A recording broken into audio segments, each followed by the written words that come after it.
CM ಹುದ್ದೆಗೆ 500 ಕೋಟಿ suitcase ಹೇಳಿಕೆ ಸಿಧು ಅಮಾನತುಗೊಂಡಿದ್ದಾರೆ.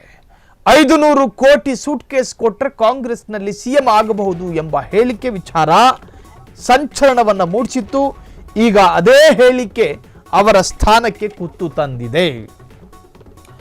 ವಿವಾದಾತ್ಮಕ ಹೇಳಿಕೆ ಕೊಟ್ಟಿದ್ರು ಸಿಧು ಹೇಳಿಕೆ ಕಾಂಗ್ರೆಸ್ನ ಜಂಘಾಬಲವನ್ನೇ ನಡುಗಿಸುವಂತೆ ಅಥವಾ ನಡುಗಿಸಿತ್ತು. ಕಂಗಾಲಾದ ಕಾಂಗ್ರೆಸ್ ಸಿಧುರನ್ನ ಅಮಾನತು ಮಾಡಿದೆ. ಅವರ ಹೇಳಿಕೆ ಕಾಂಗ್ರೆಸ್ ಪಕ್ಷಕ್ಕೆ ತೀವ್ರ ಮುಜುಗರವನ್ನು ಉಂಟು ಮಾಡಿತ್ತು. ಸಿಧು ಹೇಳಿಕೆಗೆ ವ್ಯಾಪಕ ಆಕ್ರೋಶ ವ್ಯಕ್ತವಾಗಿತ್ತು. ಹಣಬಲದಿಂದ ಸಿಎಂ ಸ್ಥಾನವನ್ನು ಗಿಟ್ಟಿಸಿಕೊಳ್ಳಬಹುದು ಅಂತ ಹೇಳಿ ಸಿಧು ಒಂದು ಸ್ಟೇಟ್ಮೆಂಟ್ ಕೊಟ್ಟಿದ್ರು ಚಂಡೀಗಢದಲ್ಲಿ. ಎಲ್ಲರ ಮನವಿಯಂತೆ ಅಂದ್ರೆ ಸಾಕಷ್ಟು ಶಾಸಕರು ಕೂಡ ಪತ್ರ ಬರೆದಿದ್ರಂತೆ, ಇಂತಹ ಹೇಳಿಕೆ ಕೊಟ್ಟ ನಂತರ ಯಾಕೆ ಉಳಿಸ್ಕತ್ತೀರಿ ಪಕ್ಷದಲ್ಲಿ, ತೆಗೆದು ಬಿಸಾಕಿ. ಹಾಗಾಗಿ ಅನೇಕ ಮನವಿಯ ಆಧಾರದಲ್ಲಿ ಅವರನ್ನು ಅಮಾನತು ಮಾಡಲಾಗಿದೆ ಅಂತ ಹೇಳಿ ಕಾಂಗ್ರೆಸ್ ಹೇಳಿಕೊಂಡಿದೆ.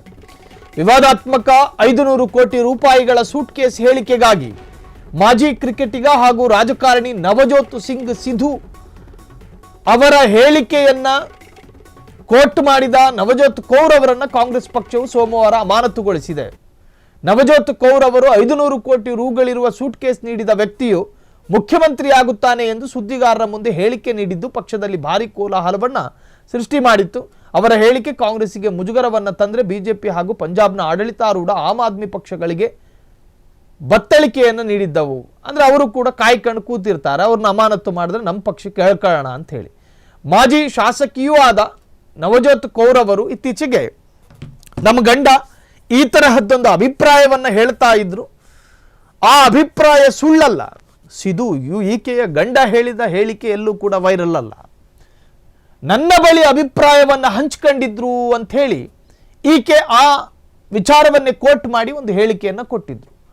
ಕಾಂಗ್ರೆಸ್ಸಿನಲ್ಲಿ ಸಿಂಹಾಸನ ಗಳಿಸಬೇಕಾದರೆ ನಿಮ್ಮ ಕೈಯಲ್ಲಿರುವ ಸೂಟ್ ಕೇಸ್ನಲ್ಲಿ 500 ಕೋಟಿ ರೂಪಾಯಿ ಹಣ ಇದ್ರೆ ಸಾಕು.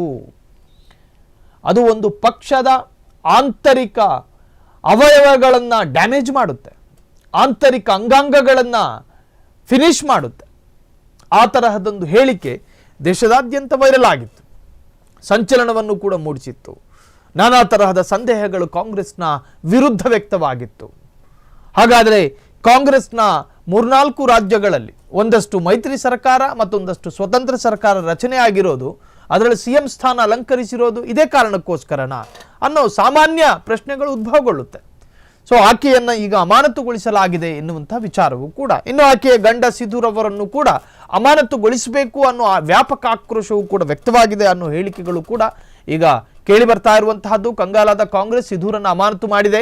ಅವರ ಹೇಳಿಕೆ ಕಾಂಗ್ರೆಸ್ ಪಕ್ಷಕ್ಕೆ ತೀವ್ರ ಮುಜುಗರ ಉಂಟು ಮಾಡಿತ್ತು. ಸಿಧು ಹೇಳಿಕೆಗೆ ವ್ಯಾಪಕ ಆಕ್ರೋಶ ವ್ಯಕ್ತವಾಗಿತ್ತು. ಸಿಧು ಅಮಾನತಿಗಾಗಿ ಅನೇಕ ಶಾಸಕರು ಕೂಡ ಪಕ್ಷದ ವರಿಷ್ಠರಿಗೆ ಪತ್ರವನ್ನು ಬರೆದಿದ್ದರಂತೆ. ಎಲ್ಲರ ಮನವಿಯಂತೆ ಅಮಾನತು ಮಾಡಲಾಗಿದೆ ಎಂದು ಕಾಂಗ್ರೆಸ್ ವರಿಷ್ಠರು ಅಧಿಕೃತವಾಗಿ ತಿಳಿಸಿದ್ದಾರೆ. ಕ್ಷಣ ಕ್ಷಣದ ಸುದ್ದಿಗಳಿಗಾಗಿ ಫ್ರೀಡಂ ಟಿವಿ ಸಬ್ಸ್ಕ್ರೈಬ್ ಮಾಡಿ, ಲೈಕ್ ಮಾಡಿ ಹಾಗೂ ಫಾಲೋ ಮಾಡಿ. ಹೊಸ ಸುದ್ದಿಗಳ ನೋಟಿಫಿಕೇಶನ್ಗಾಗಿ ಬೆಲ್ ಐಕಾನ್ ಮೇಲೆ ಕ್ಲಿಕ್ ಮಾಡಿ.